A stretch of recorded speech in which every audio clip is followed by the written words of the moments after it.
talked about the possible resolution of the Ukrainian crisis on a just basis. Welcome back to the Brian Post, the only news show where I ruin your day before your morning coffee. Because who needs optimism when you can have the world served with a side of sarcasm? Here's what we're diving into today.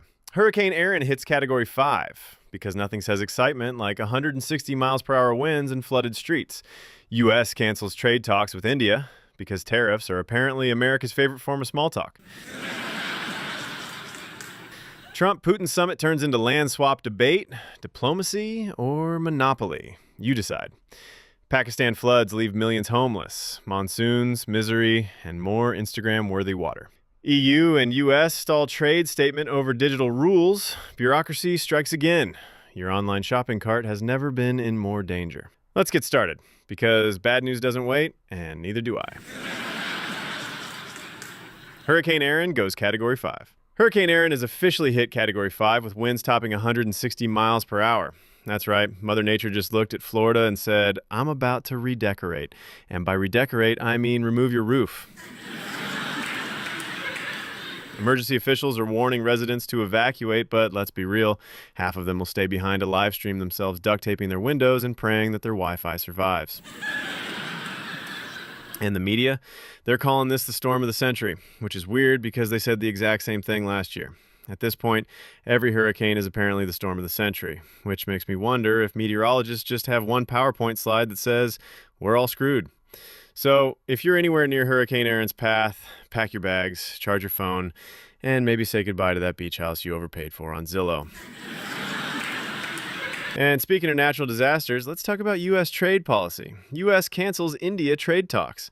The U.S. has just canceled trade talks with India that were scheduled for later this month. Why? Because Trump decided tariffs are the new love language. He's slapping an extra 25% tariff on Indian goods, with some going up to 50%. India, naturally, is furious. They're calling this unfair, but let's be honest, Trump's entire economic philosophy is basically, if it moves, tax it. If it doesn't move, insult it on Truth Social.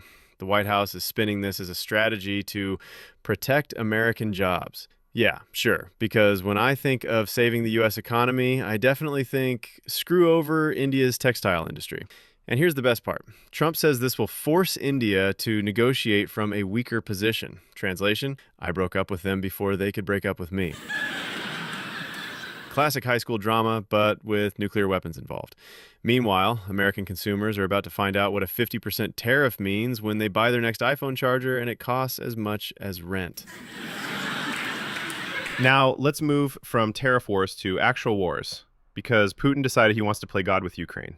Putin's peace offer. Weak reports from the Trump-Putin Alaska Summit show Putin's idea of peace. Spoiler alert, it's not peace. It's a real estate scam. Putin apparently offered to give up a few occupied scraps of Ukrainian land, while demanding Ukraine give up even bigger chunks in the east, like Donetsk and Luhansk. It's basically like saying, I'll give you back the car keys I stole if you hand over the whole garage in your house.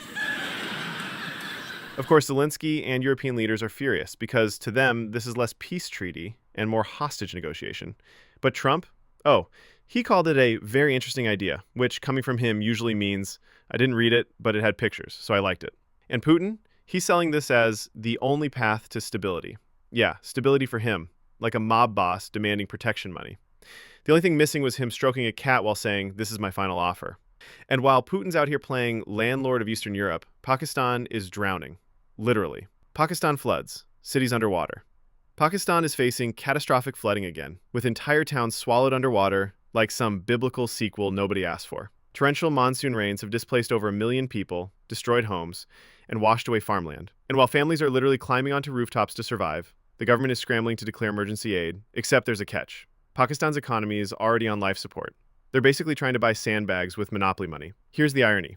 Climate scientists have been screaming for years that South Asia would get hit hardest by climate change.